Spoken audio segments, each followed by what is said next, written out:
पंचाल उत्तरी भारत का एक प्राचीन साम्राज्य था जो ऊपरी गंगा के मैदान के गंगा यमुना दोआब में स्थित था। उत्तर वैदिक काल लगभग 1100-500 ईसा पूर्व के दौरान ये प्राचीन भारत के सबसे शक्तिशाली राज्यों में से एक था, जो कुरु साम्राज्य के साथ निकटता से जुड़ा था।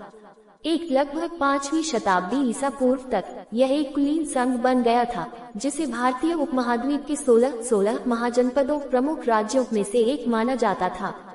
मौर्य साम्राज्य 322-185 ईसा पूर्व में समाहित होने के बाद पंचाल ने अपनी स्वतंत्रता हासिल कर ली, जब तक कि इसे चौथी शताब्दी ईस्वी में गुप्त साम्राज्य द्वारा कब्जा नहीं कर लिया गया।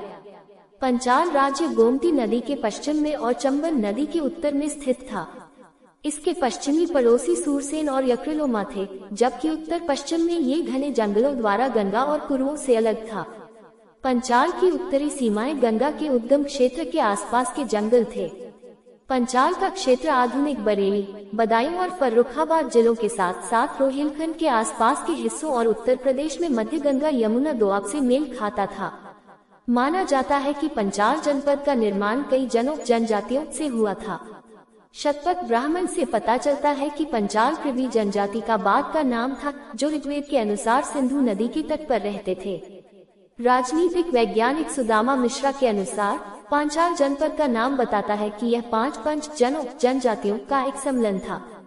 3 H.C. रायचौधरी ने सिद्धांत दिया कि ये 5 कबीले कृवि, तुर्वशिस, केशिन, संजय और सोमक थे। 4 इनमें से प्रत्येक कबीले का संबंध वैदिक 5 ग्रंथों में वर्णित एक या एक से अधिक राजकुमारों से माना जाता है। कृवि क्रव्य पांचाल के साथ, तुर्वशिस सोना सत्रसाह के साथ, केशिन दालभ्य के साथ, संजय सहदेव सरंजय के साथ और सोमक सहदेव्य के साथ। अंतिम 2 कबीलों सोमक और संजय के नामों का उल्लेख महाभारत और पुराणों में भी किया गया है। कुरु साम्राज्य के पतन के बाद पांचाल साम्राज्य अपने सर्वोच्च स्तर पर पहुंच गया, जिसकी परिणति गैर वैदिक साल जनजाति के हाथों अंततः हार के रूप में हुई।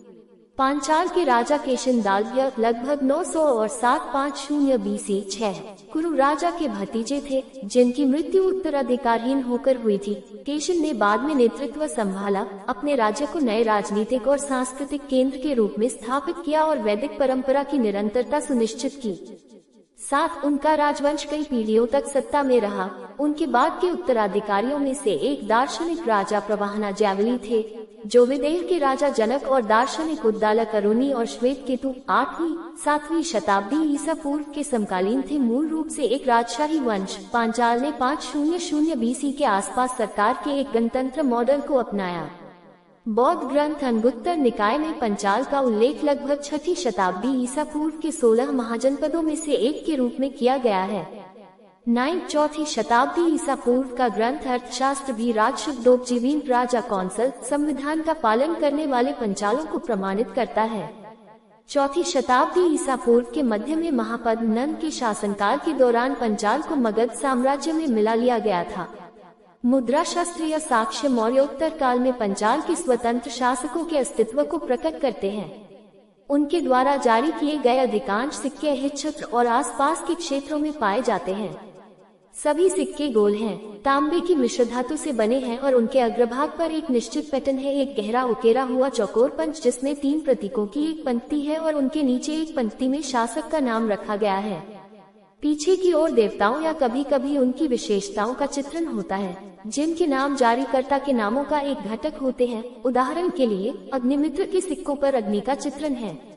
इन सिक्कों पर पाए गए शासकों के नाम हैं वनपाल, यज्ञपाल, दमगुप्त, रुद्रगुप्त, जयगुप्त, सूर्यमित्र, फाल्गुनी मित्र, भानुमित्र, भूमिमित्र, ध्रुवमित्र, अग्निमित्र, इंद्रमित्र, विष्णुमित्र, जयमित्र, प्रजापति मित्र, वरुण मित्र, अनामित्र, भद्रघोष और युगसेन। वरुण मित्र, युगसेन और अनामित्र के सिक्कों के पीछे किसी भी देवता